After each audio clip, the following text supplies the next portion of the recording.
Alright, hello there. Let's play Out of the Woods again. We are getting closer to the end, I guess, but not quite yet this time. Like maybe next time or the session after that. So probably next week though, but yeah. Last week, well, I guess yesterday happened fairy things, and then last week, well, quite a bit of plot twists. So, well, spoiler warning, I guess. Though that's how it goes, I guess. Anyway, let's get started.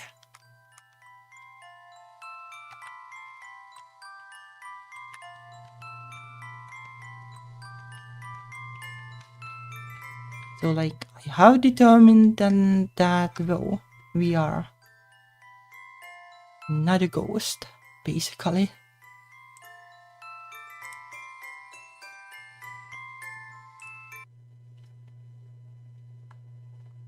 Basically, we are not a ghost, I think.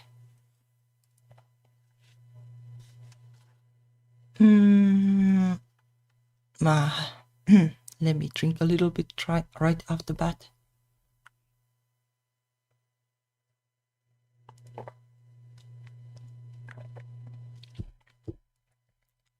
Okay. Hello.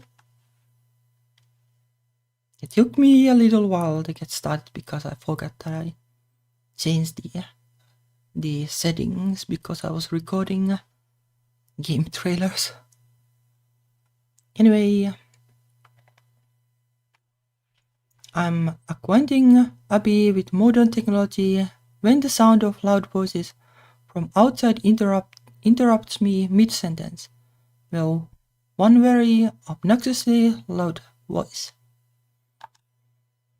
I only know one person who can make a racket like that.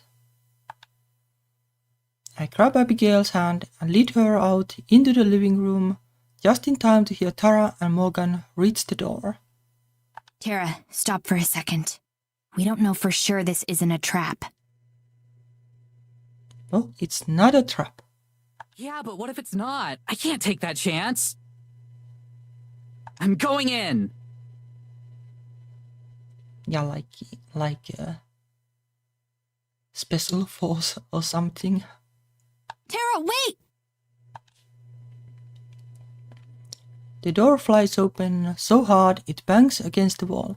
Tara freezes in the doorway, probably not expecting me to be right here.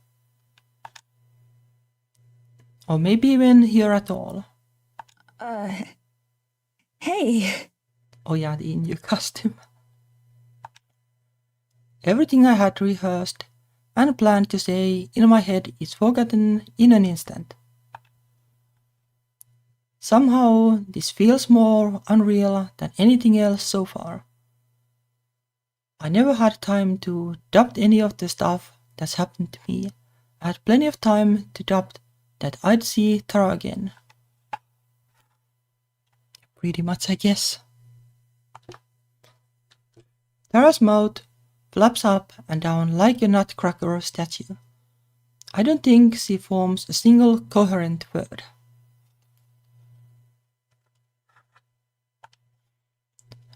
Morgan approaches from behind and places a protective hand on Tara's shoulder, which seems to reset her. She rubs her eyes as she stares at me. Either she doesn't believe what she's seeing or she's about to cry. Maybe both. You changed your look a little bit, huh? A little bit, yeah. When she finally speaks, her voice shakes like crazy. You like it? Tara gives me a slight nod. It makes you look like a total nerd.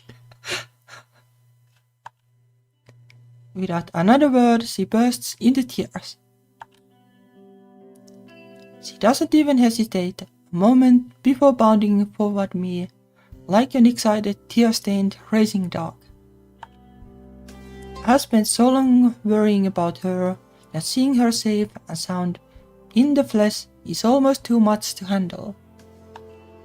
There are so many things that we left unsaid or unresolved. I'm just glad that there's time to fix that now. I thought you were dead. You were kinda right about that. Me too. We both burst into laughter, still punctuated with sobs.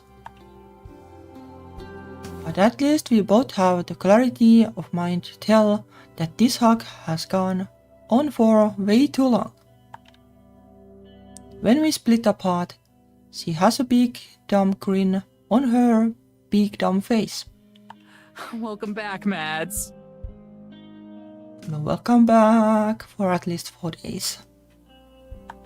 Good to be back, Tara. Our reunion over, Morgan finally steps forward, taking Tara's hand in her own. She smiles at me, her expression soft for once. Hey, Maddie. It's good to see you again. Her voice is as calm as ever, but the wide, genuine smile on her face tells me that these last couple weeks have changed her as much as they changed me. You too, Morgan. I feel like I should say something more than that, but I know neither of us is much for words. It's nice to have someone else around who feels the same way for once. Before anything else, there's someone I'd like to introduce you to. I turn to gesture for Abigail, but at first she's nowhere to be seen. Then I spot the familiar flash of pink and purple lingering by my bedroom door. Right? We have spent so long together that I had forgotten how timid she was when we first met. Her eyes are wide as she wrings her hands, looking from me to Tara and back. Tara and Morgan look just as shocked once they notice her.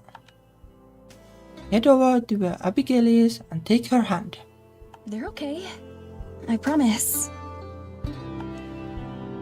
She nods, letting herself be led back into the living room. Tara, Morgan, I'd like you to meet Abigail. I pause for a moment. She's my girlfriend. Well, I guess that's the easiest explanation. She was also a ghost and all that stuff, but... No, not really a ghost anymore, I guess. Whoa, we do have a lot to catch up on. She turns to face Abigail. I'm Tara. I've been friends with Maddie for forever. It's nice to finally meet you, Tara. I've heard a lot about you. Hell yeah! All good things, I hope? Mostly. I'll take it. Morgan steps forward too. Morgan, nice to meet you. Abigail nods politely. You as well. So, let's sit down. We've got a lot of catching up to do and not a whole lot of time to do it.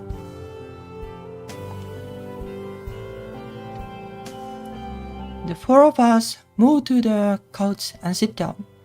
Right as we do, though, there's a loud grumble from beside me. Abigail clutches her stomach, looking absolutely mortified. What was that? What's happening? Oh, yeah. We should probably eat something. Eat. Her eyes light up. That's right. I'm hungry. Yeah, like this isn't like the thing I would like immediately realize that, oh yeah, she also hasn't been eating 200 years. Morgan and Tara look baffled. I can't blame them for that one. Like I said, long story. Is there anything to eat? It's been a long time since either of us have had a meal. I'll make us some breakfast. Cross your fingers for pancake mix.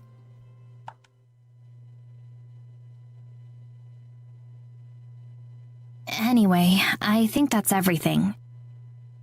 Minus the really juicy stuff, anyway.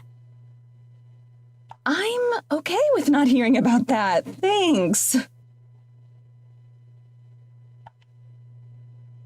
Abigail, now finally finished with her meal, wraps her arm around mine and rests her head against me. Morgan sighs and sends Tara and me a meaningful look. She rises and clears her throat. Abigail, would you mind coming with me for a minute?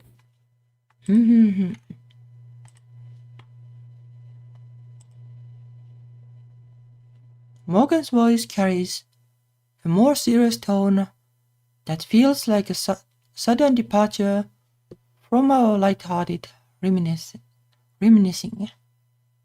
I knew it couldn't last forever, but I'm hopeful we can return to it soon. Is something wrong? No, not at all. But there's something we need to talk about. And besides... Why not just talk like here? She looks at Tara. They know what you mean. Her tone might be serious, but her soft expression makes it clear she's not about to deliver any bad news. These two might need a bit of privacy. Nah. I nod at her as Abigail lets go of my arm. With a quick kiss on the cheek, she stands and walks to Morgan's side.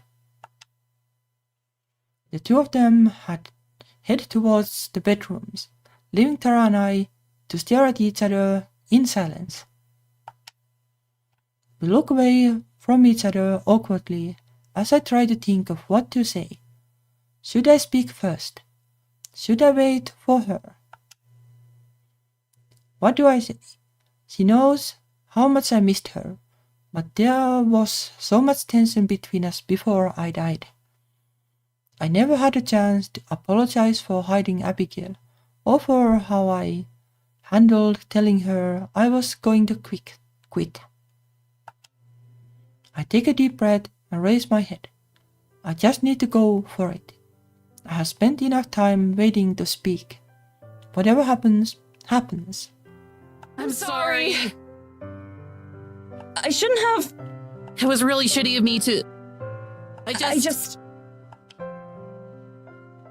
We both slam our mouths shut again. Tara's face reddens and she chuckles softly. Maybe we should take turns. As long as you don't mind going first. She takes a long, overly dramatic breath and closes her eyes. I know I was shitty to you about leaving. I should have listened to you and accepted it instead of being all bitter and passive-aggressive. Oh, like, was that passive-aggressive or, well, more towards us, like, I don't know, pretty obvious? I guess passive-aggressive can be obvious too, but, like, I don't know. And I know I was even shittier once we got evidence. I shouldn't have frozen you out like that. Yeah. Like, I don't know if that is passive anymore. Maybe a bad choice of words there, Tara. Yeah, frozen out, yeah, that is a thing. That actually happened. I mean, I shouldn't have ignored you the way I did. I want you to be a part of Paranormal. I really do. Trying to exclude you was stupid and impulsive. She looks me right in the eyes, and I can tell that all her typical bravado is gone. This is pure, naked honesty. It's hard enough for me to manage something like that, much less her. She's really put her heart into this, and I'm more than grateful for that. When all of this is over, whatever you decide to do, I won't stand in your way. You know I always want you to be a part of Paranormal, but you gotta be your own person. And you're my best friend. Thinking I might have lost you forever made me realize I honestly have no idea what I'd do without you. I give you a lot of shit, but I really do love you. I'm so sorry this all happened because I was too much of a screw-up to remember that. Tara exhales and slumps back in her chair, as if the act of apologizing drained all the energy in her body. She's grown so much in the short time we have been here. Then again, so have I. I need to make sure I know I show her the same sincerity in return. I'm sorry too, Tara. Even if I was mad, I shouldn't have hidden Abigail from you. No, I don't know, like, you don't just go and tell people, like, yeah, I met this girl and she might be my girlfriend right off the bat. It made things worse for both of us. And it drove us apart when we should have been getting closer than ever. But more than that, I shouldn't have set this whole thing into motion the way I did.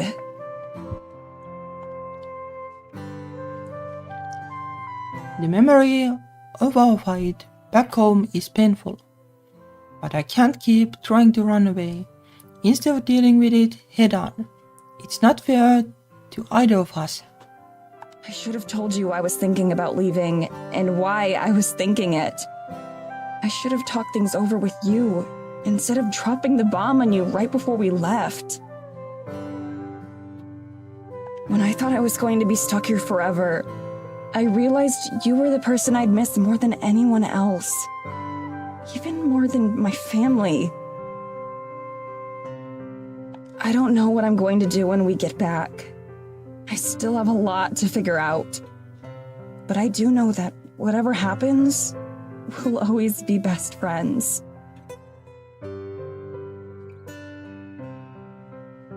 Yeah, as long as, well, you disappear or something. Mads, hi.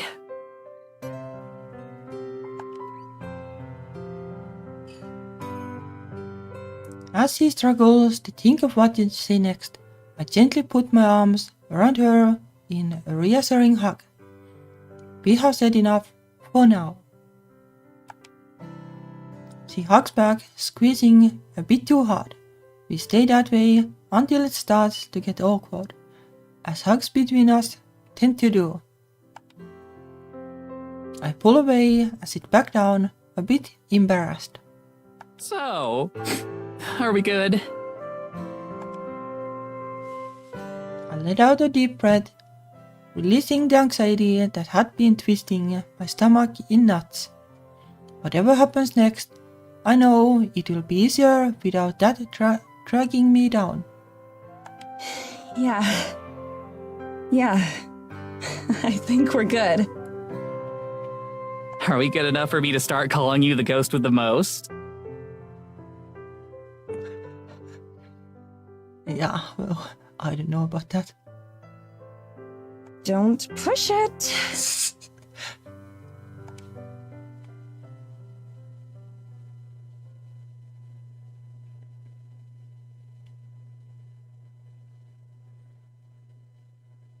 I end up bringing Abigail into Tara's room. The two of us carefully step over the pile of clothes on the floor to sit on the bed. She bounces on it a few times. I don't think she's used to springs.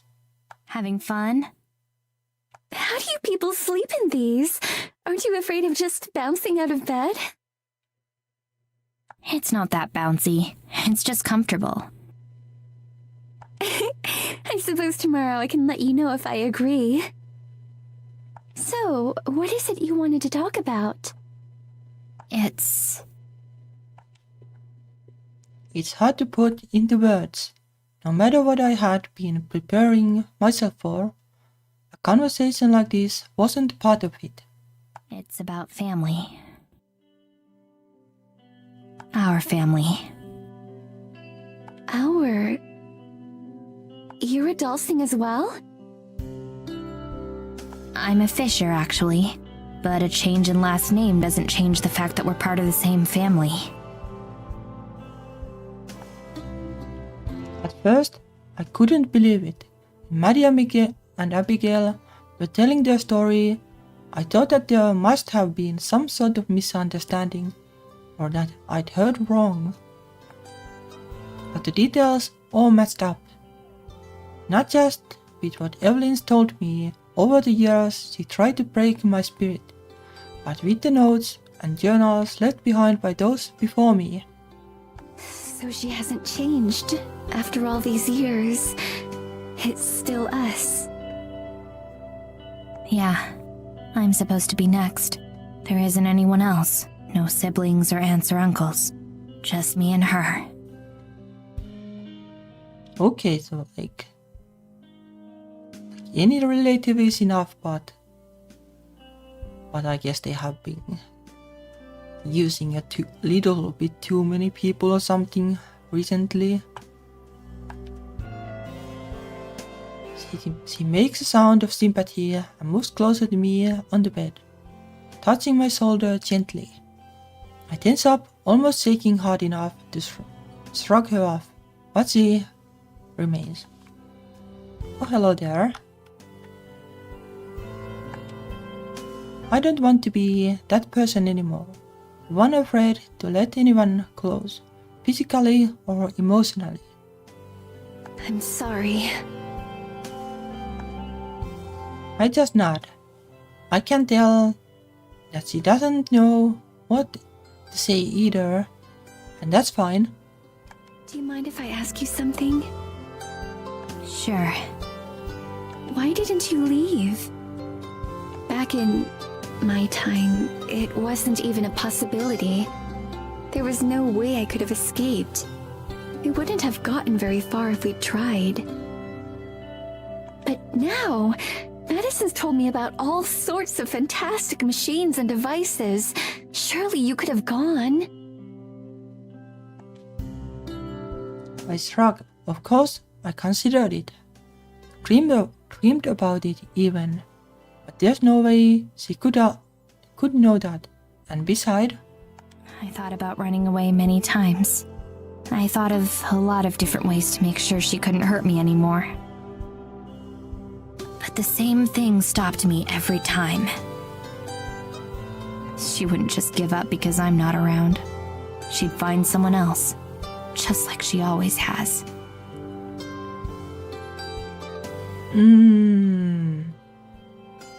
Well, I guess then anybody is fine enough for the sacrifice. And they'd die instead. I prayed for her to tell me that's ridiculous, and that I should have put myself first, or to burst into tears at the very notion. Instead, she lost. It's not a happy love, though. I see. I understand. Truly. Yeah, I thought she was bound by magic or something to stay here.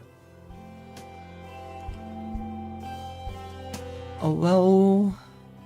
I chose to die for someone else's sake as well. Someone I cared about very deeply. She sighs wistfully, remembering days long gone. I can't help but smile, same way that she loved. I see I'm just carrying on the family tradition then.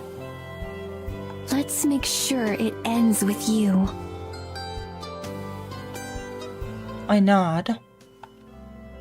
It will, one way or the other. I am glad, though, to know that her family turned out to have people as wonderful as you. I'm really not anything that special. I disagree. Not just anyone could have done what you have. She leans forward, wrapping her arms around me in a gentle hug. This time I don't hesitate. I hug her back. Family. It's never been a word that really meant much to me. All I have ever had was the monster in my home. Now though, I realize that that's no longer the case. We separate and gesture towards the door she nods. Together, we leave the room and rejoin the family of our family. The rest of our family.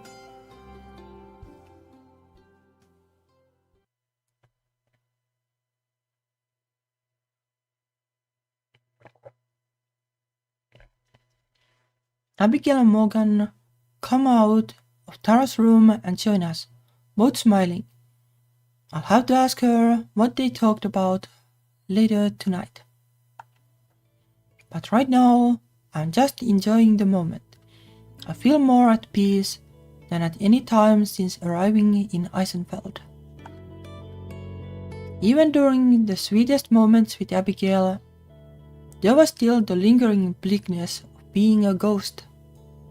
Now, despite the threat of Evelyn, it feels like there's a chance of everything turning out well.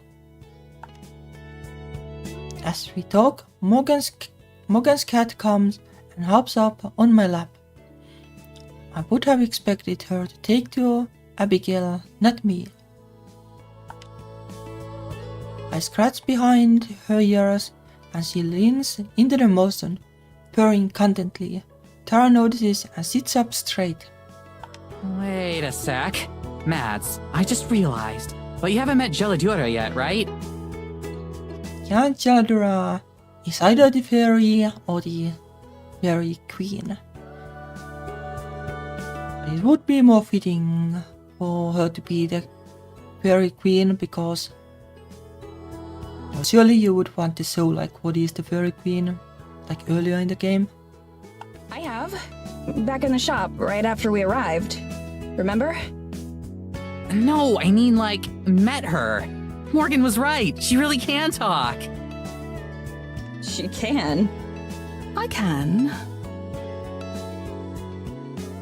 The cat looks up from my lap, staring into my eyes. Her tail swishes lazily. If I feel like it. Then why didn't you sooner? She just didn't feel like it. It's the first question that comes to mind. Geladura closes her eyes. After a moment, I start to think that she's fallen asleep, but then she opens them once more. I didn't feel like it. I thought so. I look over at Morgan sitting across from me. I guess I owe you an apology. It's fine. She certainly didn't make it easy to believe. Geladura stands up, her tail lashing as she strides over to drape herself across Abigail. In response, Abigail strokes Geladura's fur, looking almost as gleeful as when we had our first meal. I didn't know if I could trust you. Now I know. I leave the two of them to their cooing and cuddling and walk over to the front window, peering outside. How many times have I stared at the stars these past few nights? Abigail taught me a few constellations, but tonight it looks like an entirely different sky. I rest my head against the window pane, soaking in the starlight and calm. It is almost full moon. Hey, by the way, you said you only came into the village that one time, right? Yeah, we didn't want to risk it any more than that. Not with how close we came to Evelyn. Makes sense. You, didn't see anything embarrassing when you were spying on us, right? Well, just a tiny bit. We weren't spying. Or at least we weren't trying to. But no. Thank God. Oh, phew. For real though, after this is over, but before we leave, you've got to show us some of the cool spots in the forest. Sure, that'd be fun. Dale, how do you stop by at the ferries at the very least? Actually, do you want to go right now? Oh, wait, for real? I can show you the ferry clearing at least. That's our favorite spot. Take the cat too. How long a walk is it? It's getting kinda late. Oh, we wouldn't need to walk. Yep, just fast travel. Tara's face slowly moves from puzzlement to excitement as she realizes that what I'm suggesting. You mean like magic? Magic. I nod. Oh, hell yeah! Her enthusiasm startles Childra, who hops up and runs away. Abigail gestures in vain for her to come back. You two up for a field trip? No, I guess it would be too easy Sure. if the cat came too. Childra trips back in, returning to Abigail's feet. Abigail perks up immediately. Would you like to come with us, Miss Jaladora? I suppose so. Oh, carry me. Okay, it is coming, but that's handy. Abigail gladly obliges. I lead everyone outside and into the tree line, just in case there's anyone watching. I gather everyone into a circle, and the four of us lock hands while Childra perches on Abigail's neck. Okay. 3, 2, 1. Go.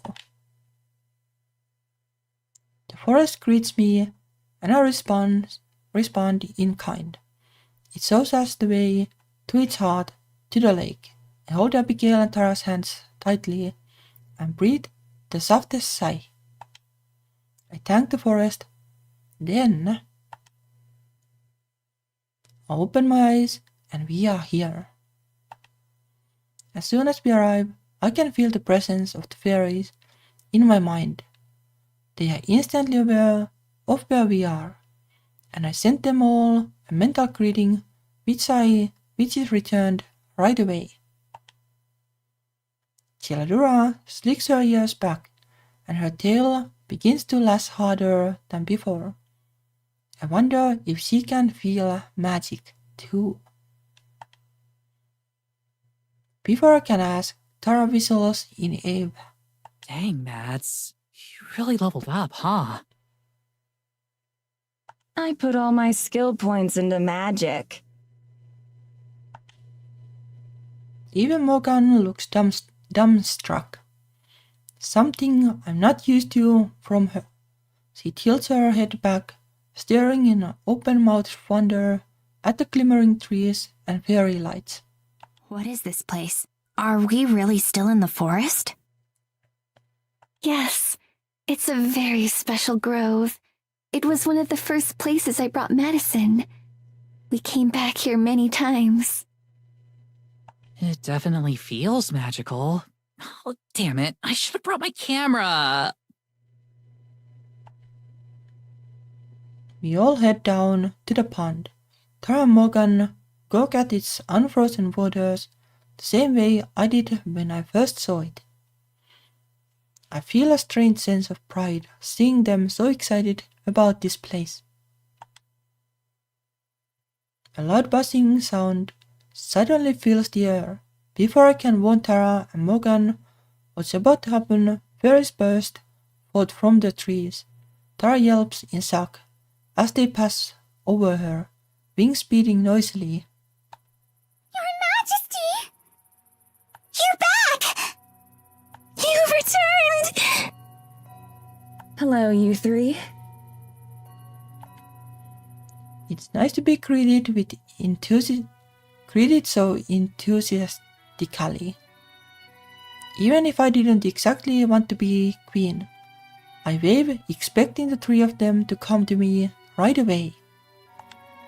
But to my surprise, the fairies sail right past me and flock around Abigail instead. Our queen! Okay, Geladora is the queen. I knew it. Geladora hisses as Abigail shrinks back, looking afraid. I'm not your queen. She's over there. Abigail tries to point to me, but the fairies ignore her. No, you're not. We know you aren't. It isn't you! One of them reaches for Geladora, and she swats at the fairies with one paw, just like Abigail did when we first encountered them. The fairies react with shocked indignance, their mouths open in identical shapes of puzzlement. They abandon verbal communication and instead emanate a wave of questioning curiosity.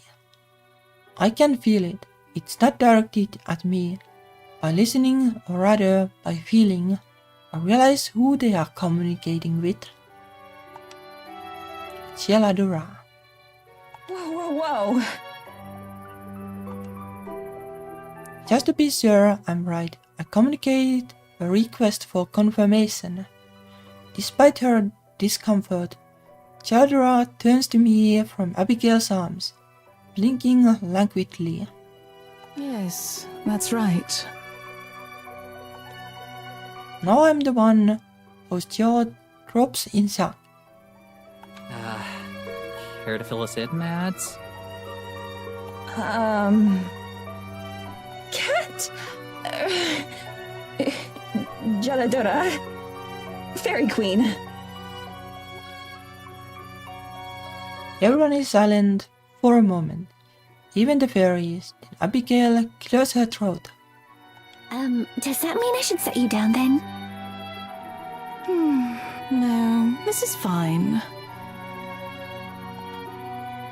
Wait a second. A little seed of hope blossoms instantly within my heart. The fairies answer my question before I can even think it. The seed of hope withers and dies in response. Maddie? I close my eyes tightly. I see Geladora in my mind's eye, and the rest of the world fades away as I speak to her. Once again, the fabric of time tear and disappear. The fairies guide our voices. Geladora can't be Fairy Queen. Not anymore. Not after what the Moonsick One did to her. Evelyn. The last pieces of the puzzle fall into place. I see it clearly. Evelyn, the rogue fairy, burning under the moonlight. Okay, so Evelyn is the first fairy that left the place. And then, like, Geladora went to find her. Like Evelyn did something to Geladora, basically. The Fairy Queen ritual gone wrong. Geladora running after Evelyn. And then disappearing. Without realizing it, I have reached out for Geladora. Stroking her fur, the fairies and I communicate with the heart of the woods. To free her and restore her rightful place on the throne. The woods are hers for its strength. The fairies conglomerate around us, the buzzing increasing in frequency until it's a dull hum. I reach within myself. The waxing moon basks the scene, and I gather its light in the pool of my hands. Reaching out, I feel the magic on Geladora begin to vibrate violently. It burns to the touch. Geladora yells in pain, and all at once the magic shatters and melts away. With a gasp, I'm back to the present. Abigail rushes over to catch me, and the effects of time return. Their interest in their obsolete queen waning, the fairies climb back up and get ready to depart. We'll see you again soon. When the moon is at its brightest. Oh, did I skip something?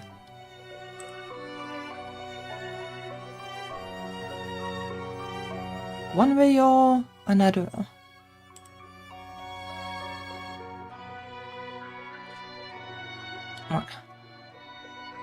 With a cheerful reminder, they take off, fading out of sight. I separate their thoughts from my own and push them away. Madison, what happened? I take a deep breath and steady myself. Abigail scoops the paint Geladora into her arms, petting and cooing. It's a long story. I'll tell you later. But basically, I guess the magic is too strong. It takes more than just fairies to free Geladora, I guess. Geladora, are you alright? Yes. It was foolish to think you, new Spring Queen, could dispel such a powerful curse on a waxing moon. Geladora turns away and grooms herself. I feel a rush of guilt. Tara touches my arm slightly. Okay, so they need the full moon too, so when the full moon happens, it's going to be quite a bit of things happening. You okay, Mads? Yeah, I'm fine. She grins and pats my back, trying to ease the mood. She stretches wide and lets out a huge, nervous laugh. Oh, good. Well, that wasn't like anything I expected. The fairies, especially. What did you think they'd be like? I have no idea. But it definitely didn't involve your cat being a queen. I would have gotten you the nicer cat food if I'd known. Yo, Gelato, how come you never told us you were a fairy queen? Geladora doesn't even deign to look at Tara. You never asked. Typical cat things.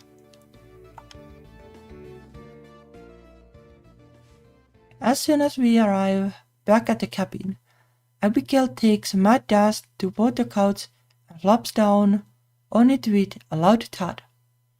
I'm a little surprised by how quickly she covers the distance. Geladora leaps from her arms and trots over to the kitchen, immediately sticking her face in her foot bowl. Oh, my feet. Are they sore? I can imagine walking around again after so long might be a bit draining. No, it's not that. It's these boots. Abigail kicks off her boots and sends them flying, eliciting a yelp of surprise from Tara as one of the boots nearly hits her dead on. Your feet are bigger than mine. Do you have any idea what it feels like to get snow in your boots for the first time in 200 years?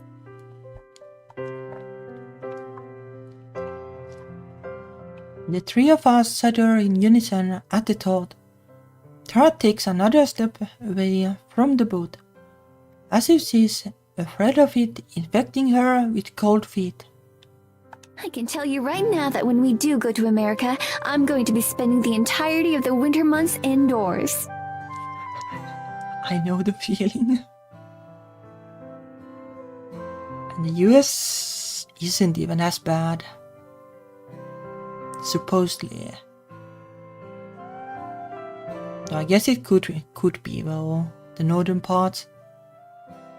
Like here, well, the climate change is like way faster than elsewhere. So like winters have gotten quite a bit weaker since when I was a kid. I can't help grinning at her words, even if it wasn't entirely serious. That's the first time I have heard her speak about our future together with that much certainty. I make my way to the couch and sit down beside her, putting my arm around her without a second thought. She leans against me, our bodies perfectly aligned. When the summer months roll around, I am definitely taking you ladies to the beach.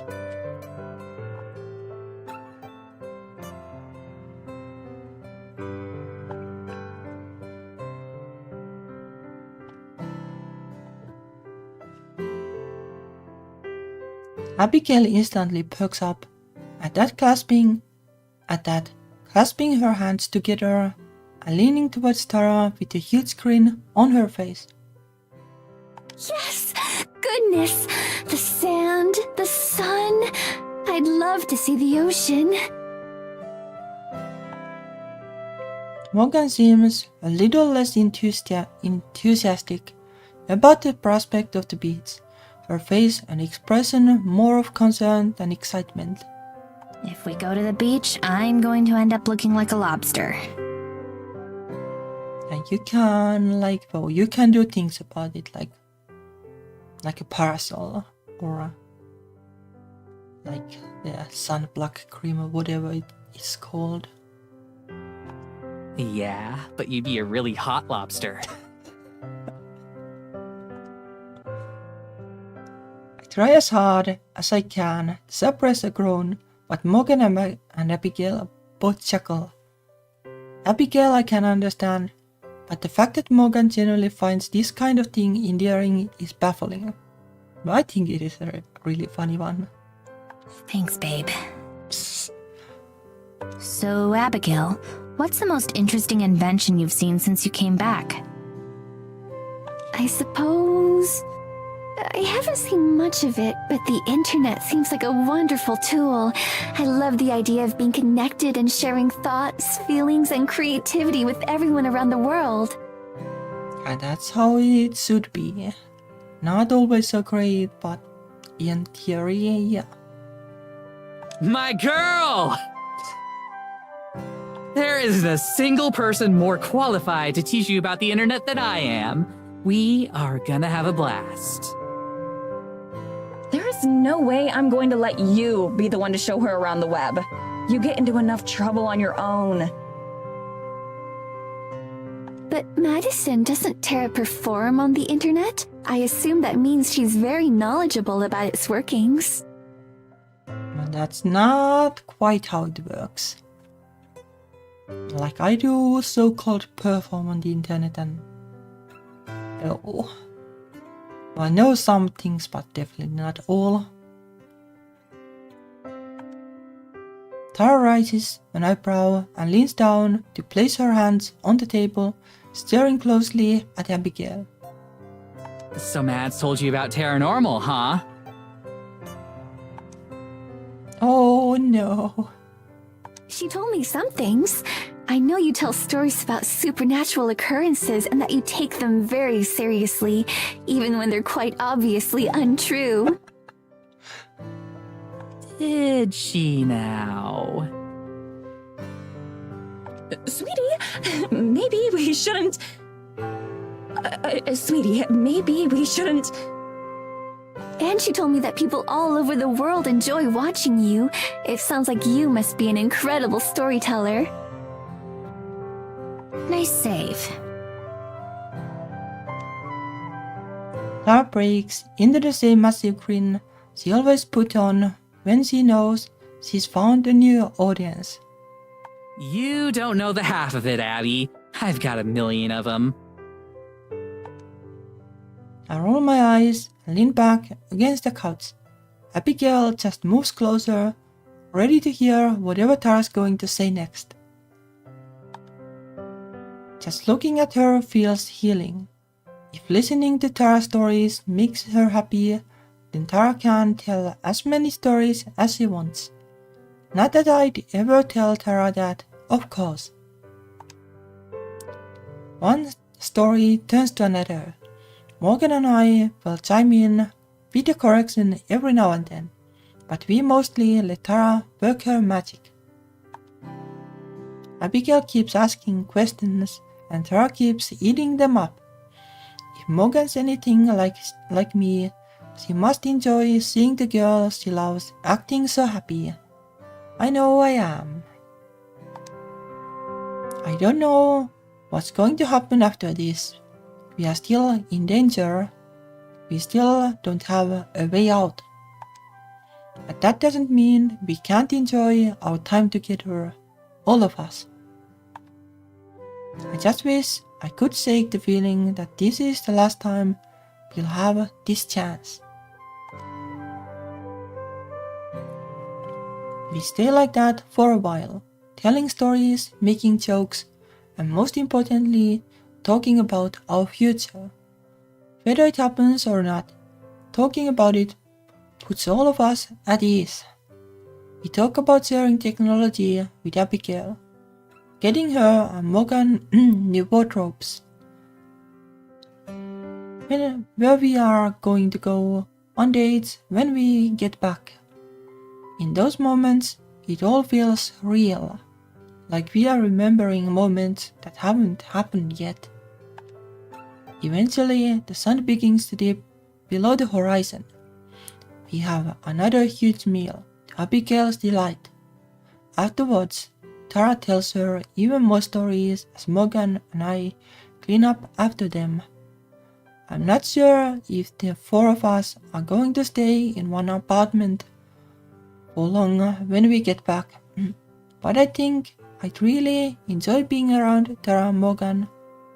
Not as much as I enjoy being around Abigail, of course, but enough enjoyment to make me want to stick with them.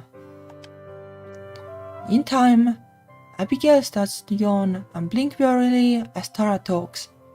She hasn't had a chance to sleep since she got her body back, so she's no doubt unprepared for the strength of the body's need to rest. When the sun finally sets, we say our goodbyes and head for our rooms. I'm already looking forward to tomorrow.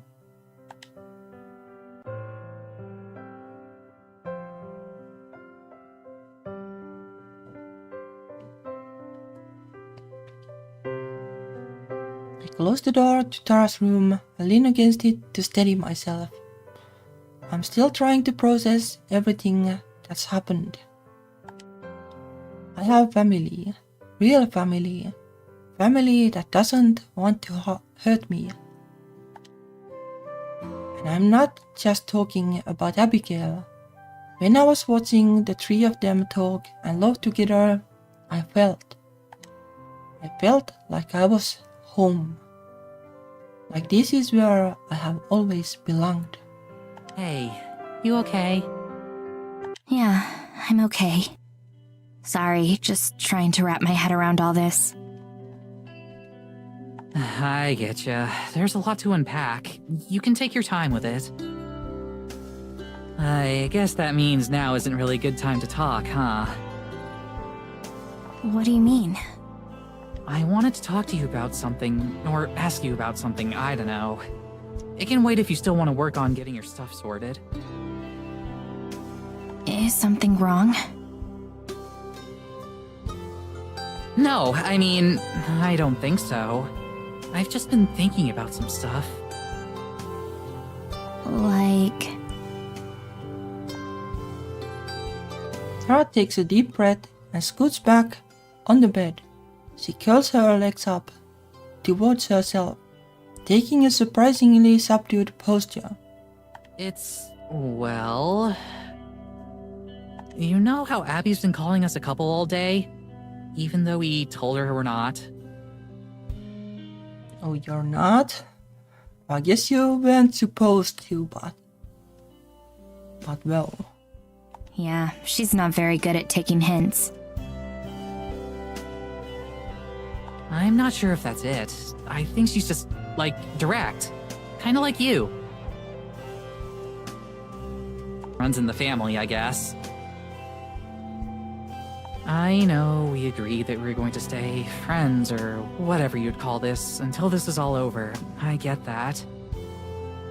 But after seeing the two of them, I'm not sure if I feel like that anymore. We've still got a lot of shit left to deal with. We still don't have a plan, but I think that's okay. She shrugs half-heartedly and looks down. I want to give her a hug, but I can't move. Abby put a name on this thing we have when we couldn't, and maybe she's wrong, but I don't want her to be. I really love you, Morgan. I don't want to deny that. I want to be closer than just friends that love each other. Don't. The word leaves my mouth before I have a chance to think about it. What? Please don't ask. I'm sorry. I thought... It's not that I don't want to. That's why I'm asking you not to say it. Because I know I'll say yes if you do. She looks up at me. I can practically hear the cogs turning in her head. Why don't you want to say yes? Oh, because she might be a goner, I guess. People get hurt when they get close to me. I don't even like having friends because of how guilty I feel when Evelyn gets in the way. I'm already so close to you. Closer than I've ever been to anyone. But if I put a label on it, a part of me just feels like it would put you in more danger. I feel so stupid saying it out loud. It's just a word. Why am I so afraid of a word? You could call it like something else, like I don't know. Like gal pals, I guess. Besides, I've never had a girlfriend before. I don't know what it could mean for me. Or for you. I guess the other girl in the town was just a fling. What do you mean? What about the one that taught you how to knit? Oh no, how could I have forgotten about that lie? It was just so easy to say back then. It made me seem like I knew what I was doing. Made it easier to ignore what happened with those girls. Paris understood everything about me, but I still don't want to tell her about what I did with them, or why I did it. Hey, it's cool. I've had plenty of girls lie about having girlfriends before. It's just a thing people do. That's the thing, sure. We can just forget about it. We're past lies now, right? The words stab at me like needles. It's not like she's trying to force this out of me. I could even tell myself that this isn't a lie. That it's just not telling her about something she never asked about. There's more to it than a simple lie. Wait, what am I saying? What am I doing? There are still things I haven't told you about me. About what I've done. Things that could make you change your mind. Tara manages a weak smile. It's hard to be reassuring when you don't know what you're reassuring someone about. If you don't want to date, that's okay. I get it. But nothing you can tell me is going to change how I feel about you. She sits forward again and pats a spot on the bed next to her. But right now, I try to be miles away from her, not closer. I hate feeling like this. finally learned how to get close to people, and now I'm back to pushing her away. Do you remember what I called myself the first time we talked to Jeladora? I don't. A shell. But you know that's bullshit now, right? We're gonna make sure Evelyn can't get in your head anymore. Evelyn isn't the only one that made me feel that way. My throat feels dry. I need something to drink, but I know what will happen if I stop. If this closes, it won't open again. I didn't learn how to knit from an ex-girlfriend. I learned from Hannah. I had feelings for her. We were close. But she cut off all contact with me when I told her how I felt. Now that can happen. Word travels fast in Eisenfeld. Within a week, everyone in the village knew I was gay. Now that's like, yeah, that is more yikesy. But well, I guess it can happen too. That's when bad things started happening to Hannah. She slipped on a patch of ice and broke her leg. A few days later, her dog died. The next week, she came down with the worst flu any of us had ever seen. Could be just coincidences, right? I knew it was Evelyn's doing. But who was going to believe me? As far as they were concerned, all this happened because she rejected me. I'm pretty sure some of the older people in the village still think I'm a witch.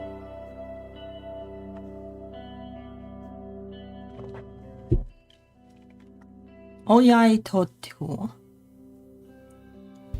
Because of the cat thing. Like talking cat and everything. I clench my fists, digging my nails as far into my palm as they'll go before my limbs freeze up. As far as they'll go until the icy hex within me takes over again. Nobody talked to me for a month. You told me that you spoke to some girls our age back when you were doing interviews. Did you ask them about me? No, they didn't say it. Didn't say much. Yeah, we did. What did they say? Nothing really bad or anything. One of them seemed closer to you than the other two, and her friend was kind of teasing her about it. Just typical stuff. Yeah. As if one of them had the right to mock each other. They are all the same. I probably slept with her. Probably. I wait for Tara to voice her disbelief, but she doesn't say a word. After Hannah got better, girls started coming by the store. They always had some kind of excuse. They'd start dropping hints. Talk about how they'd always been curious about what it was like to be with a girl. How they didn't have anywhere to be that day. Nah. Yeah, not a big fan of these curious people. Like sure, like if two of these curious people get together, then it's probably a good match. Like well, no hard feelings if they both realize that they aren't like actually that interested. But then again, like if you're interested or like curious, I don't know, maybe you could just like, well, consider yourself bi or something at that point. But at the very least, I still can't look at her. Any rational person would judge me for this. I know I have judged myself plenty. More like nothing wrong. Like well, if they are into experimenting and you're into well doing experiments with them, then nothing wrong with that. I'm just personally well, I don't need experiments. They always left right after. Most of them wouldn't talk about it. They'd just go back to their normal lives. And that's how the experimenting works. nothing to do about you. It's just how it is. I'd imagine. I guess some of them talked, though. Soon enough, I got a reputation. I knew I was being used. I resigned myself to being a shell. So I let them use that shell. Well, that's not a good way to go about that. I don't know when I started moving. Before I know it, I'm standing by the bed. Evelyn never let me feel like this body belonged to me. She chose my clothes, she chose my style, she even chose what I do with my hair. It was her body, and she wanted it how she liked it. I can't keep standing. As much as I want to push away, I sit down next to Tara, looking at her face. I can't tell what she's thinking. My mind runs through every worst-case scenario as I make myself push onward. But things have been different with you. For the first time, sex started to mean something. Being open started to seem possible. Being myself started to seem possible. But all I know about myself is how easy it is for other people to use me. If I go out into the world and live for myself, I don't know what kind of person I'm going to become. The shaking has started to subside, replaced by a painful knot in my gut. Almost there, I can make it. What if I end up becoming someone you can't love? What if my shell is the only worthwhile part of me?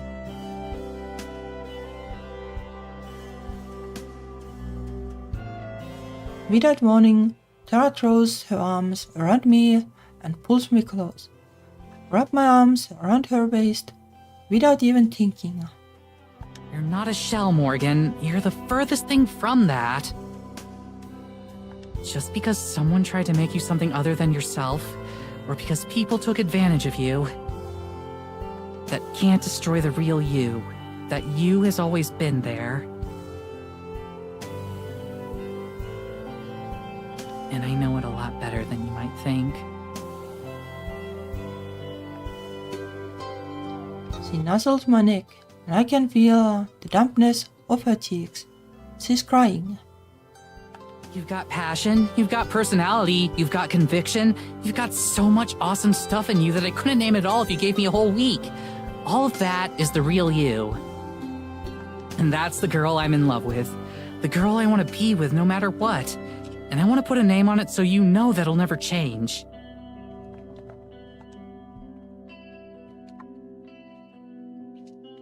We pull apart and she wipes the tears from her eyes.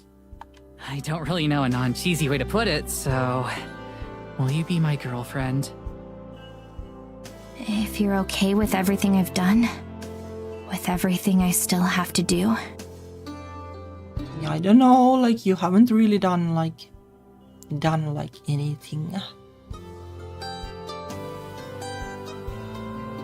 Like, yeah, you basically will. Well, I don't know how to label it, but it's basically on the same level as well. Just having relationships with people in the past, I guess. Then how could I say no?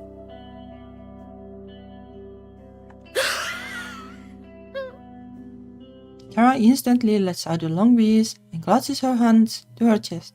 Is she okay? You good? Yeah, I'm good. Just give me a minute. I feel like my body's trying to overcome being allergic to commitment right now. I awkwardly pat her on the shoulder. It's obvious that neither of us have any idea what you're supposed to do in a situation like this. Tara grabs me by the waist and gently leads us over to the bed. I press my forehead against hers and for once allow myself to be comforted. She strokes my hair, time slows to a standstill, we kiss. This could be our last night together, but in a way, it's our first night together too. And I'm going to make the most of it.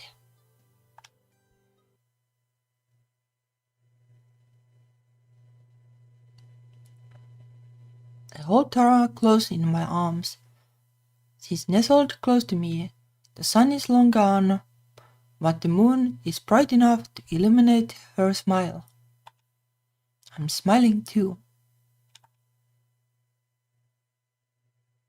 I close my eyes and let myself relax.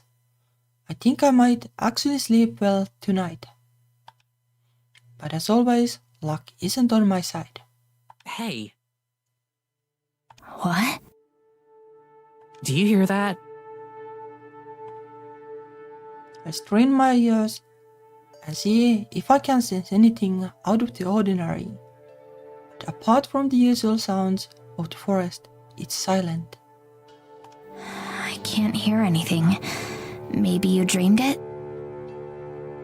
Unless this is a dream, it's definitely real. I can hear it right now, I swear. I sit up in bed and look over at her. She's already most of the way up, head swaying as she looks for the source of whatever she's hearing. Well, what does it sound like? Oh, the moon is full. Kinda like, She makes a strange whooshing noise that whirls her arms around. I don't see how arm movements are part of her sound. But I'd understand what she's talking about no matter how she put it. She looks back at me for confirmation, but all I can do is shrug. In response, she jumps out of bed and starts pulling her clothes on. I'm gonna go see what it is. You coming? Whether or not this sound is real, I'm not about to let her go off on her own. I promised I'd protect her, and that includes protecting her from mysterious noises. Right behind you. Besides, as powerful as Maddie is, there's still a chance Evelyn could be trying something. I follow her out of bed and pull on my shoes. She gives me a quick grin in response, excited to have me along for the ride again. Tara bolts out the door as I finish tying my laces. A second later, I hear her banging on the door to Maddie and Abigail's room. Mats! Are you guys making that noise? I pull on my sweater and walk into the hall in time to see Maddie slowly open the door of her room, covering herself with a blanket. Sarah. It's nearly 2 in the morning. Whatever this is, can it wait till morning? Come on, not you too. I thought it was coming from your room.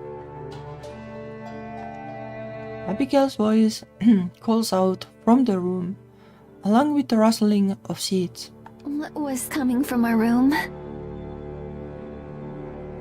The voices. Are you kidding me? She turns and stomps away from the door, moving out into the kitchen. I nod apologetically. Maddie before following Tara. Babe, come on. Let's just go back to bed. I'm sure that whatever it is can wait until morning. It keeps getting louder though. What if it's something dangerous? Maybe Evelyn has her own evil forest spirit and she's riding it towards the cabin or something.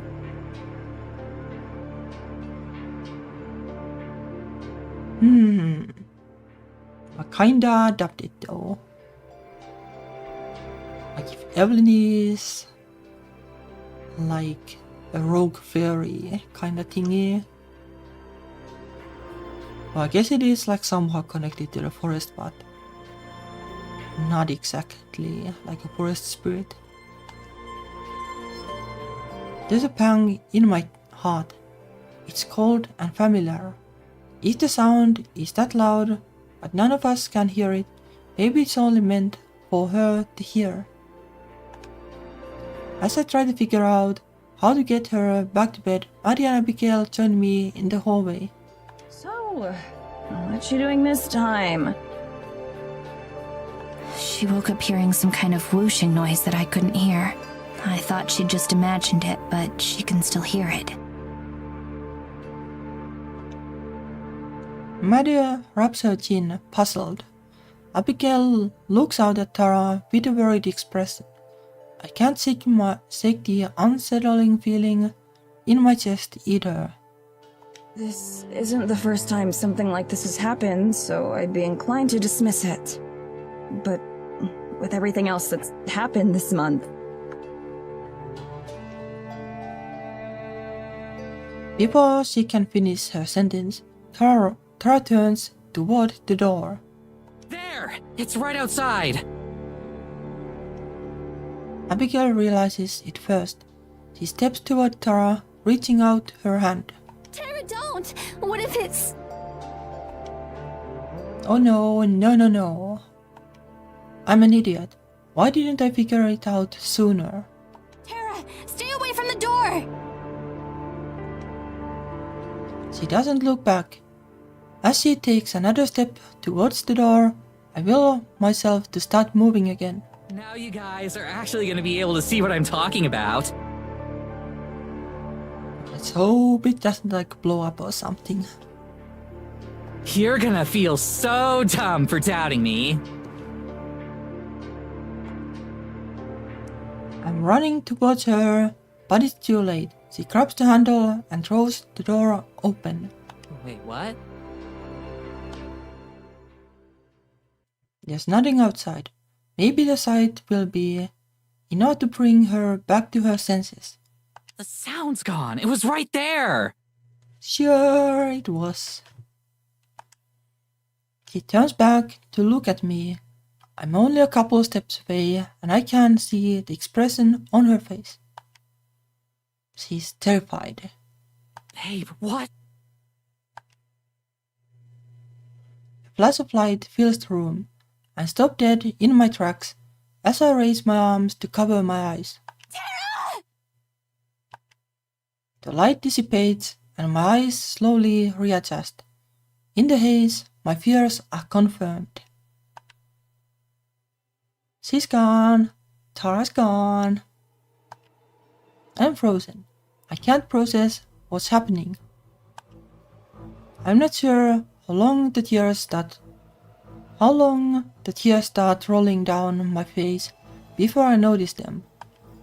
Maddie and Abigail look at me in silence. Then I start screaming.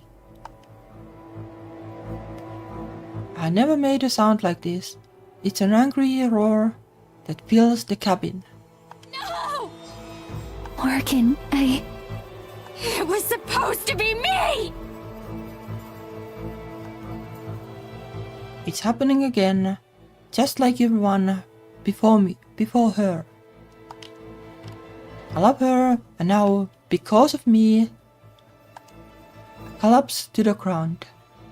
Not her. Please. Hot tears fall from my cheeks to the floor below. I feel a pair of arms wrap around me and a voice in my ear. Morgan, it's okay. It'll be okay. Well, hopefully. I slowly turn towards her. She and Maddie both stand close to me. I can see how worried they are, for Tara and for me. Maddie puts her hand on my shoulder. I flinch, but I don't pull away.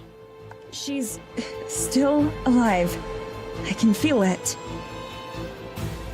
Whatever just happened didn't kill her, but it did move her. I can't figure out where yet, but I can sense her. Somehow. You're sure? I'm sure. We can find her. I think I know where she might be. More in the sacrifice place, I guess. Where? If it was Evelyn who took her, she most likely brought her to the church. That's where she performed the ritual to... Okay. She throws off, but I know what she was about to say. The transfer ritual. She wants Tara's body. So I guess Evelyn is going to basically steal Tara's YouTube channel. But why her? That's what she was raising me for. Why would she take her? I'm not sure. But I've got a feeling there's only one way to find out. I'd hoped we'd have enough time to come up with an actual plan before we had to face her. But we can't just let her have Tara.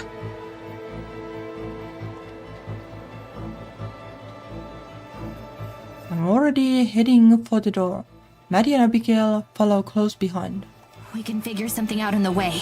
Let's go. We'll think of something. We have to. This time is going to be different. I'm not going to let Evelyn win again. I'm getting Tara back, no matter the cost.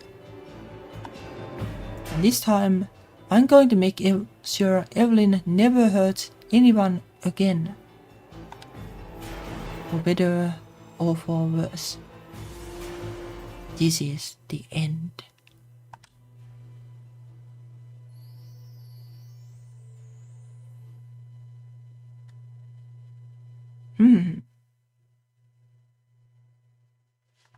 How long is chapter 6? But there's no way we'll finish that this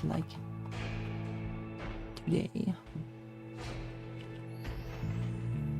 Let me save and check.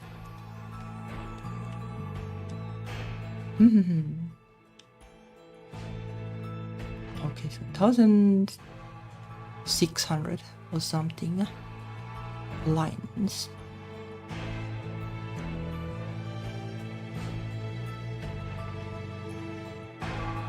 I guess we'll play a little more. So then we can probably finish next week.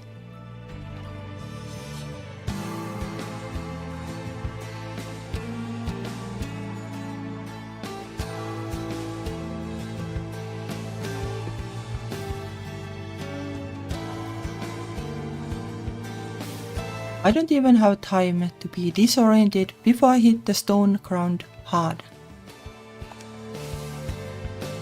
I struggle to pick myself up and stand, but before I can, footsteps approach, Evelyn's of course, and I'm hauled to my feet.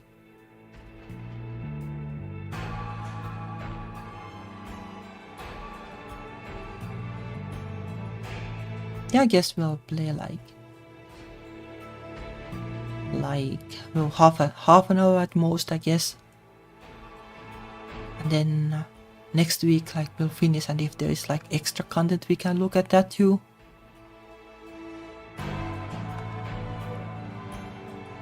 She does it with one hand. She's way stronger than she looks. Hello, Tara. As expected, we are in the church. She drags me over and throws me onto the altar. I try to resist, but my limbs won't move. Oh, hey! Thanks for the ride. I'm scared. More scared than I have ever been in my whole life, but I don't want her to have the satisfaction of knowing it. She walks away, out of sight, although I can still hear her close by. They're gonna come for me, you know. We figured out your whole plan. They're probably already on their way. Let them. I'll kill them too. Her tone is casually disinterested. She can't even give me the courtesy of pretending she cares. I wish I could move my head to see her, but I can't. I can't move any part of me other than my mouth. It's always such a nice feeling to return here. Such a sense of renewal and energy. Although, I imagine right now, you don't feel the same way. I don't know. I'm digging the ambience. I'm about to die and I'm making jokes. I mean, what else am I supposed to do? Yep, that is Tara quality, I guess. We had a plan, one with a good chance of working. I know that Matt and the rest won't abandon me. They'll just switch it up a little, same as if she'd taken Morgan like we expected. Honestly, it's probably better for everyone that Morgan's the one who's still free right now. She's less likely to screw something up than I am. Still, it's all I can do to suppress the little voice inside me telling me to be afraid, to acknowledge that I'm going to die or worse. Really? You should be thanking me. For what? I must have missed it. Because by dying here, you've given poor Morgan another chance. If she runs away now, I have no more need of her. I'll let her live. Of course, if she turns up here with any delusions of grandeur, she'll die along with the rest of them. Chill runs up my spine. Because I know, behind the shadow of a doubt, that there's no way she won't come for me, that she won't run away. Still, the way that Evelyn can talk so cruelly about her own daughter makes it hard for me to keep up my attitude. You really don't feel anything, do you? You raised her, you lived with her, and even after all that...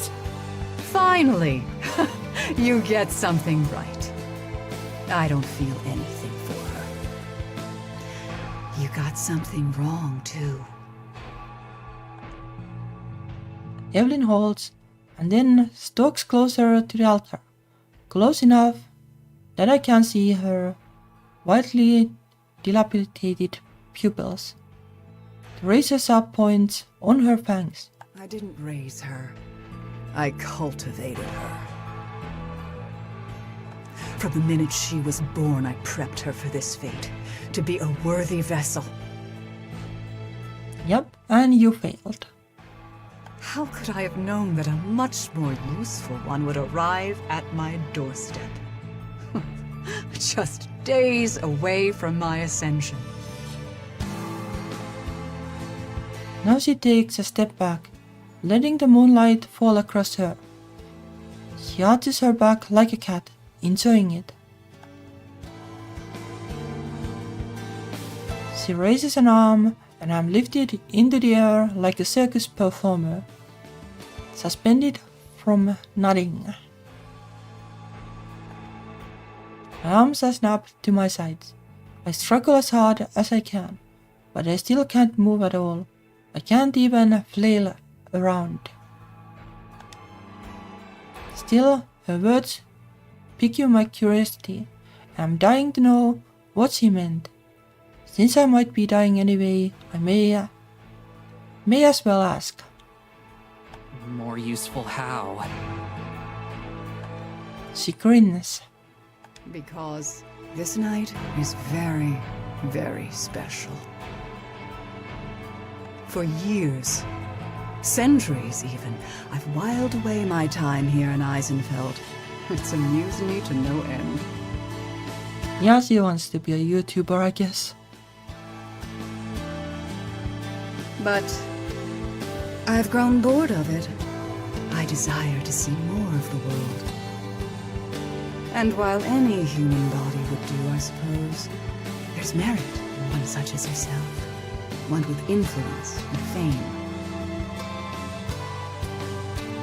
I don't even know the words to convey how how disgusted I feel. It's not enough for her to steal my body, but she also wants to pretend to be me.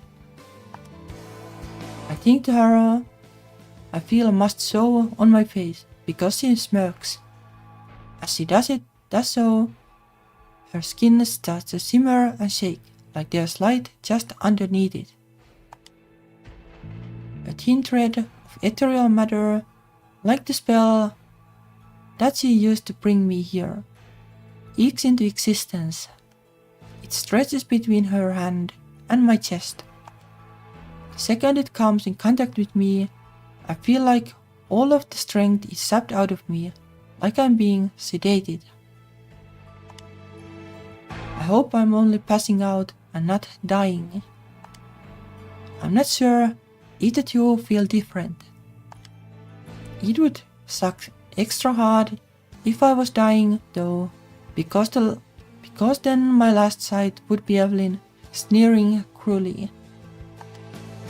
Just before it all goes black, she manages to get in one final taunt. What an ironic fate for you, don't you think? You came out here seeking magic, and now you found it.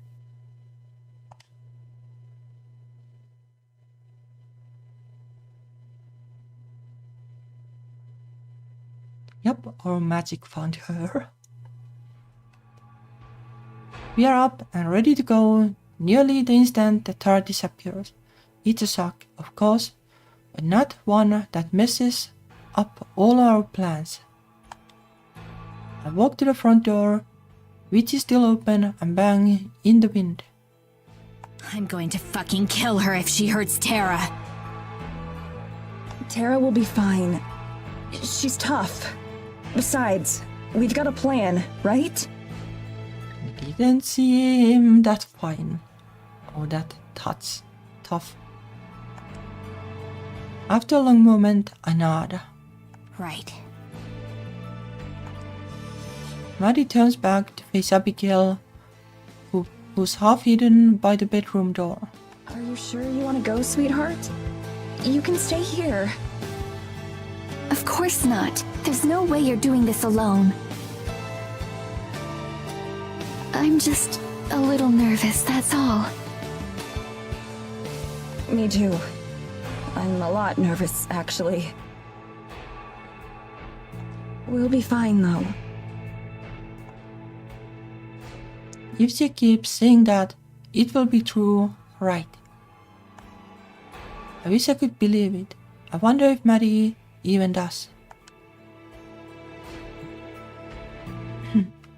I scoop up Geladura and wait outside. We need to leave now, but I force myself to not rush them along. A minute later, they follow me outside.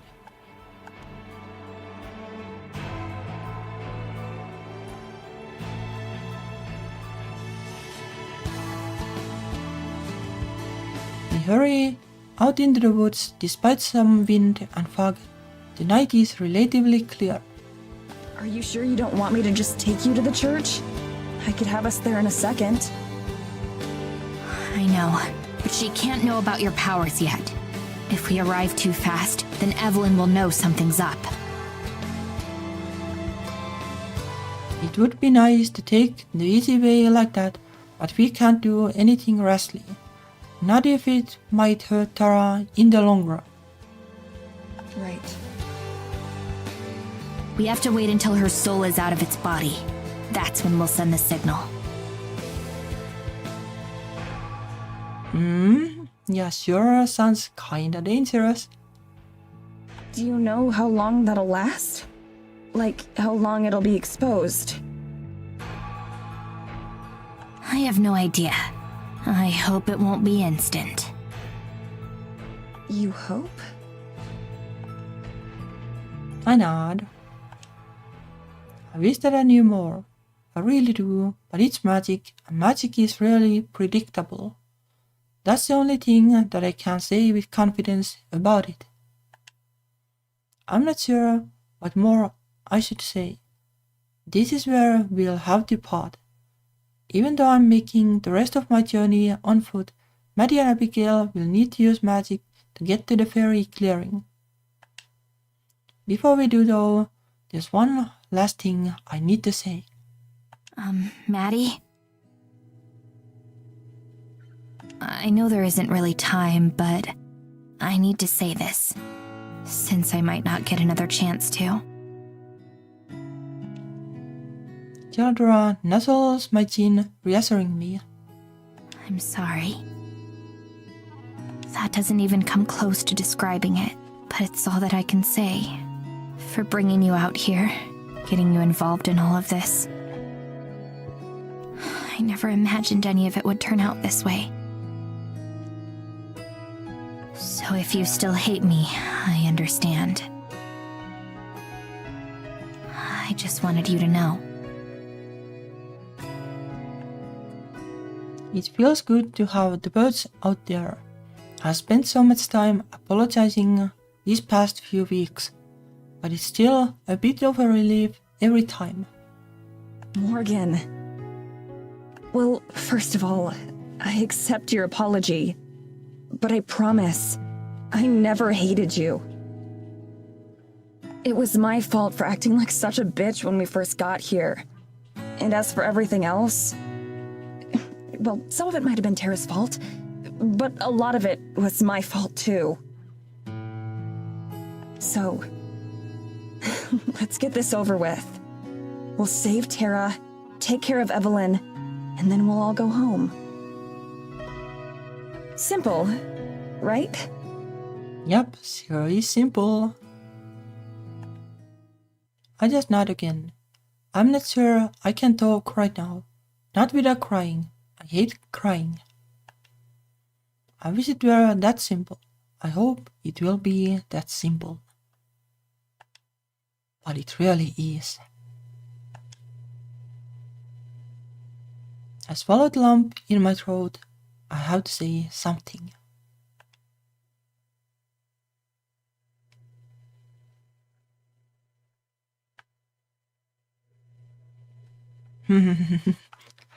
Okay, I have no idea. I have no idea.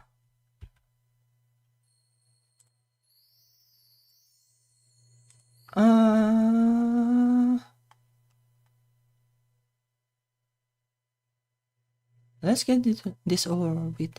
We'll save Tara, take care of Evelyn, and then we'll all go home.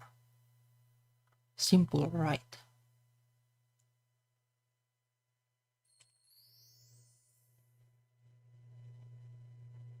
This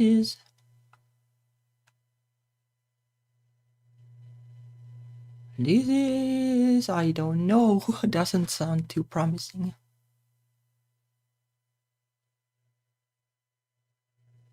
Yeah, this sounds pretty decent. Oh, this sounds like it.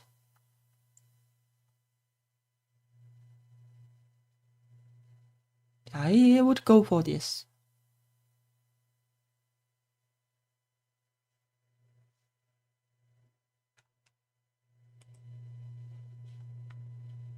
You're right. It's simple. I take a deep breath, clear my head as best as I can. I have been waiting my entire life for this. My entire bloodline has led me to this point. A chance to end all the pain I have endured, to save someone I love. Make sure the countless people who carried this burden before me will be avenged. And to make sure that no one else will get hurt. How it goes from here isn't just up to me, it's up to all of us. Around us, the wind quickens and grows in intensity. The bright full moon looms high over us. One last time, I nod at Maddie and Abigail. Okay, let's go.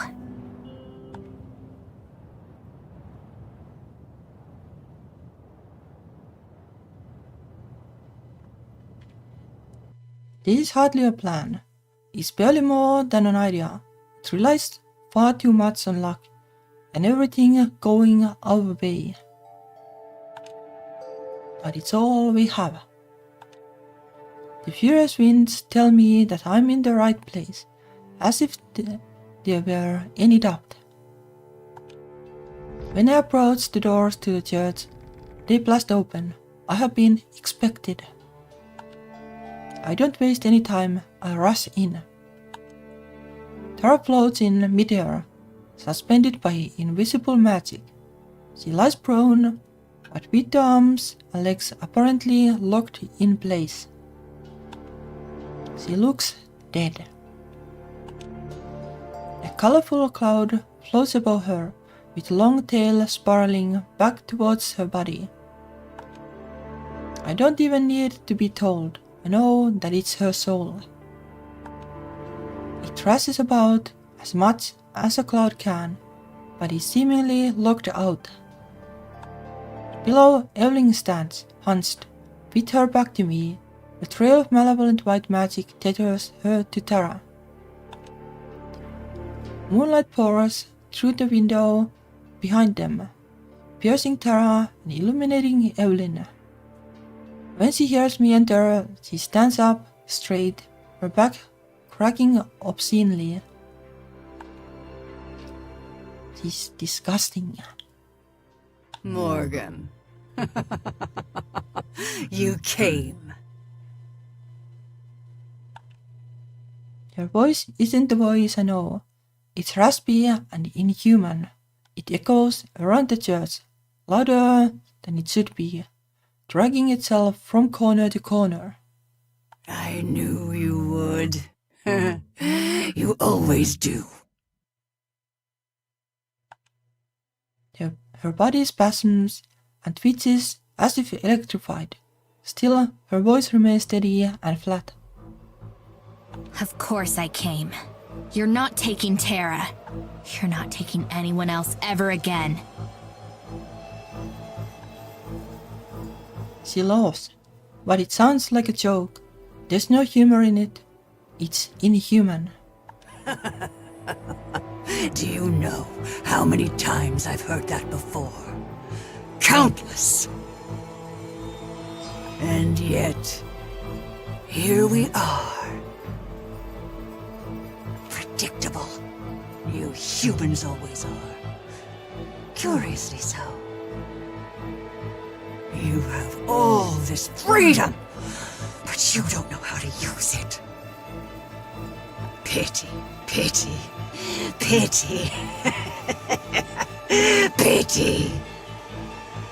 Soon I'll have taken the body of your friend, and you will be dead, and I will be far, far gone. You see, I've grown tired of playing pretend out here in the woods. I've decided it's time for something new. And Tara is going to give that to me. You'll still be a pretender. Evelyn seems to notice Geladora for the first time, and she licks her bloody lips. You. So, you're here too. Fitting. Evelyn's gaze narrows, then her eyes widen once again. She points imperiously at Geladora and I, and the stone walls of the church rumble in response. I can tell. You're still no queen. No more than that brat who stands beside you. You're still powerless. Tell me. Who's the pretender now? The brick detaches itself from the ceiling, plummeting down straight towards us. I dart out of the way, barely managing to avoid it. Geladora yells as I squeeze her harder than intended. You're just as pitiful as she is. What did you think you could do? How did you think you had any chance?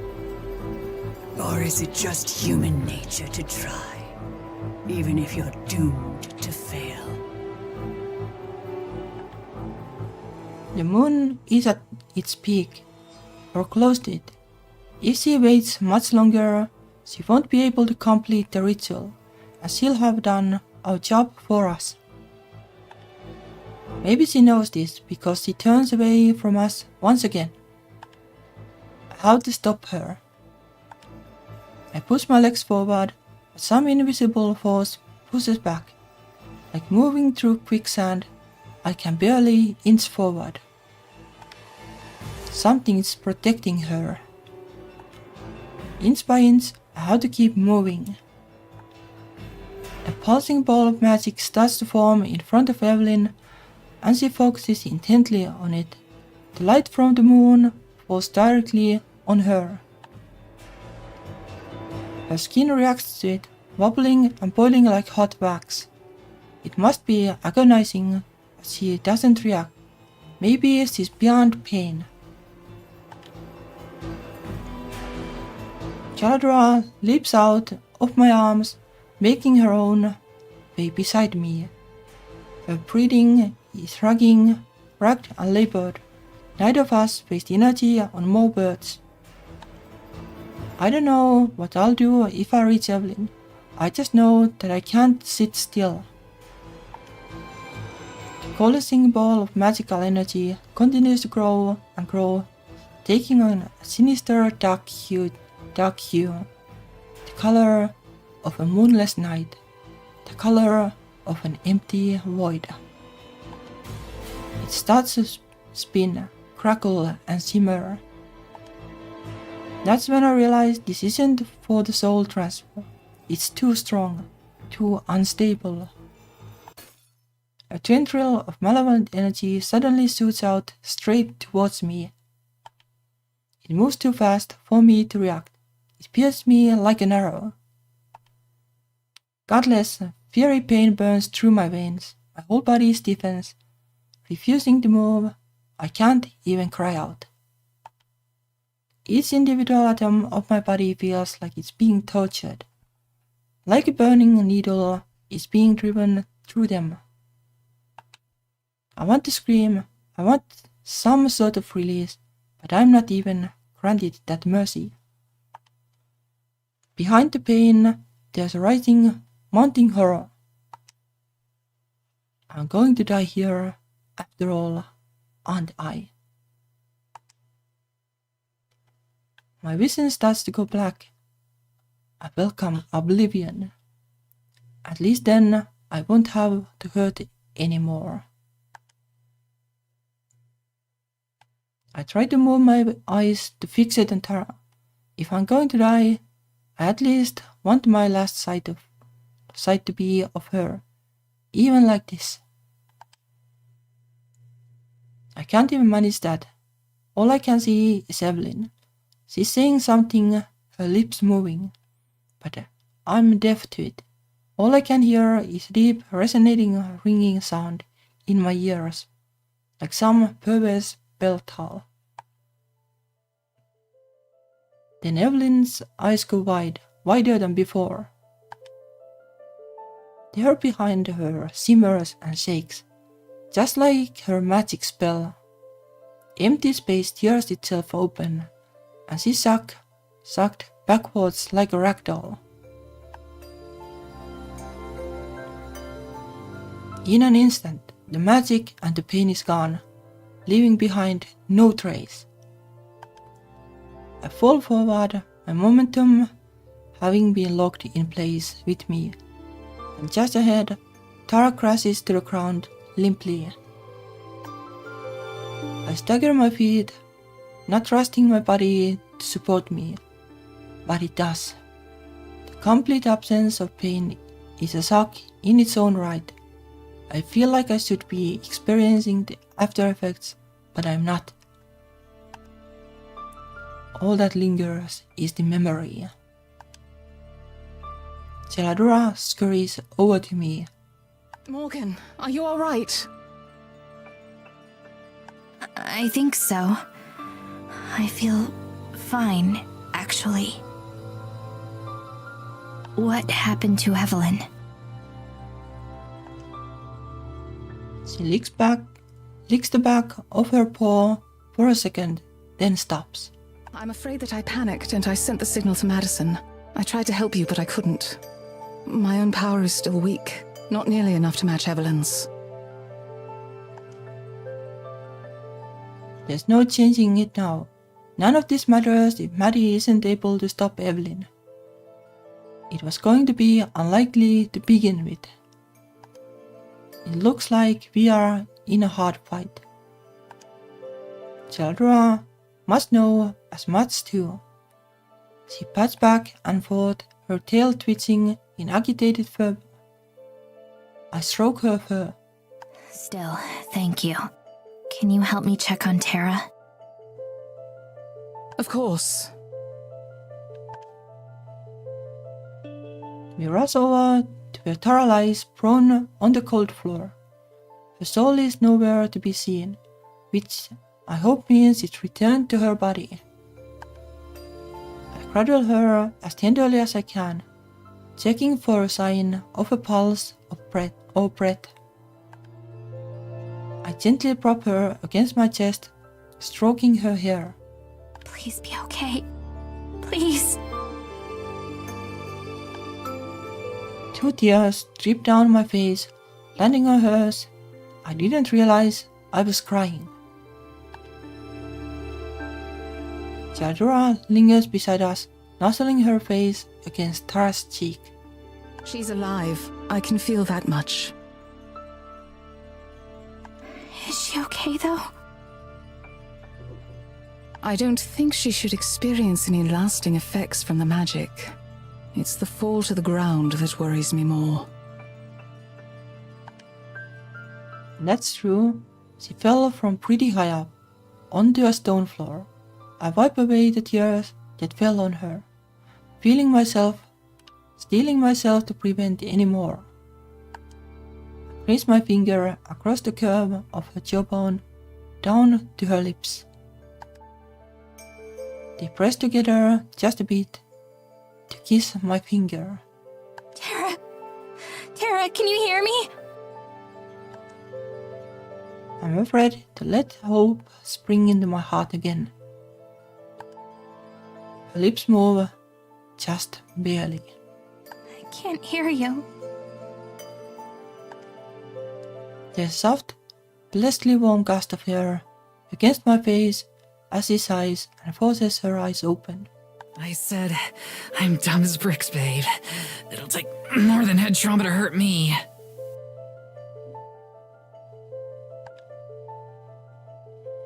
I pull her up and into a hug as she pats my back. You're okay? You're sure? Yeah, I'm sure.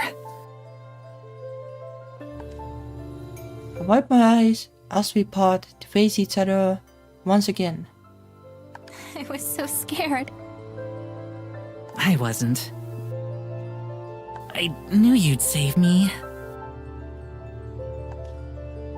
I don't deserve someone like her.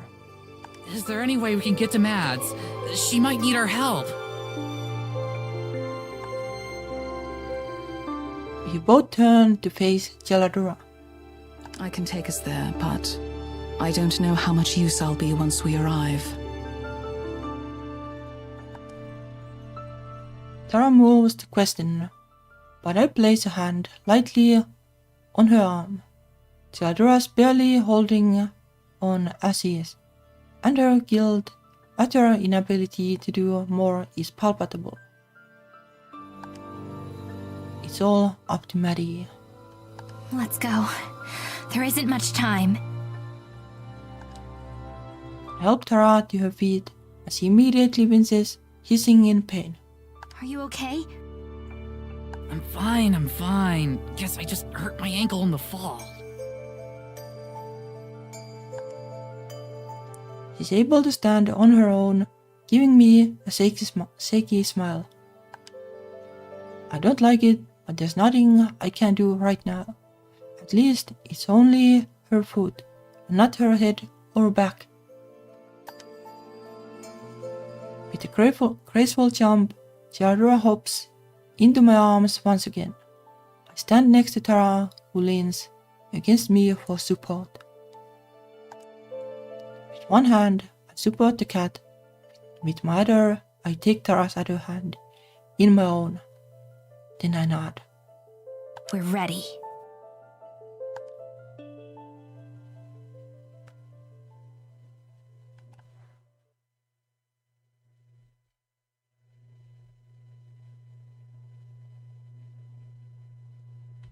Nope. Let's call it a day here.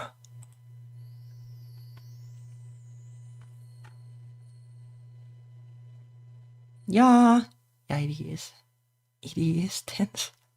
I would like to play, but I know my internet will be crap, so it's not worth ruining this.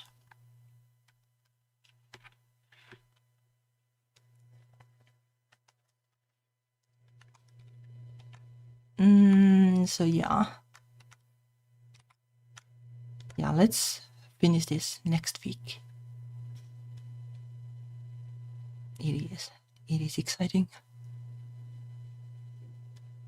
But yeah, well, thank you for watching. It was really fun. See you next week. Bye bye.